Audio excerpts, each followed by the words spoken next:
Welcome back, Hard Enduro fans, for day 2 of Red Bull Romaniacs. It's the first off-road day of the rally, and with 3 of the top riders not seeing the finish line, it's a baptism of dirt and despair.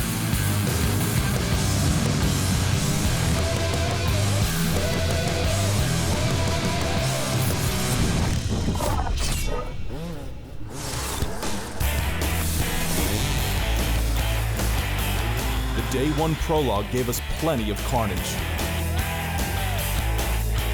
But it was Alfredo Gómez, Jonny Walker, and Jarvis who escaped the fastest.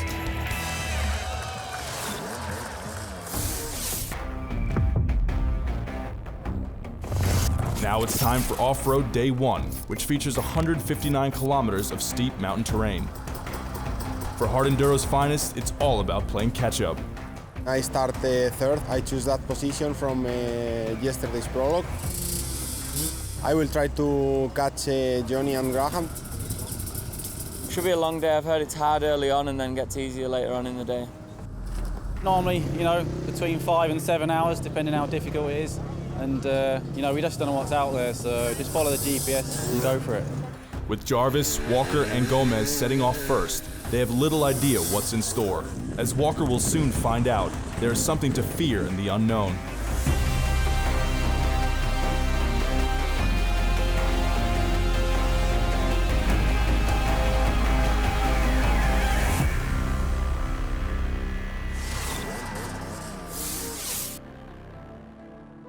So at the start of this year, I ended up breaking my fibula, and it was in the 6th round of the World Super Enduro Championship, so that's given me 10 weeks off the bike. I've done as much training in the last 3 weeks to get me to where I'm at now. It's been stressful, we've done a lot of hard work.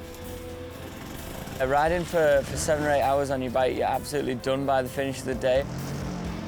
To win the Romaniacs would be unbelievable, because just having 3 weeks on the bike, I'm confident within myself, but it's still in the back of my mind that when I crash, am I going to land on it or break it or something? So, I'll be taking it steady, but I will be pushing as hard as I can. And that's exactly what happened. Charging through today's off-road race, one false step is all it took. It's not too good. I was all right early on, and then I had a big crash, and I didn't really hurt it, but just back there, I caught a stump that was in the grass, and I didn't see it, and it just it ripped my leg off the bike, and it's hurting now. It was enjoyable riding, and then I made that stupid mistake, hurt my leg, and then I just rode off, and it's killing me now. So.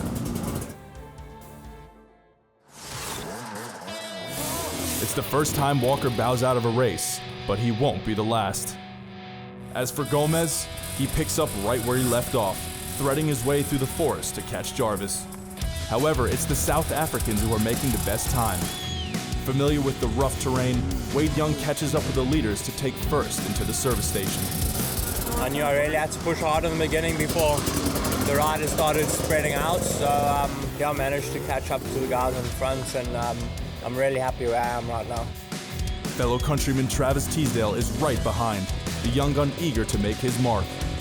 In another unexpected knockout, Paul Bolton throws in the towel because of a severe neck strain. It's a bitter disappointment for the privateer. In his first Romaniacs, newcomer Billy Bolt has some serious trouble and gets a DNF, a valuable lesson for the rising star.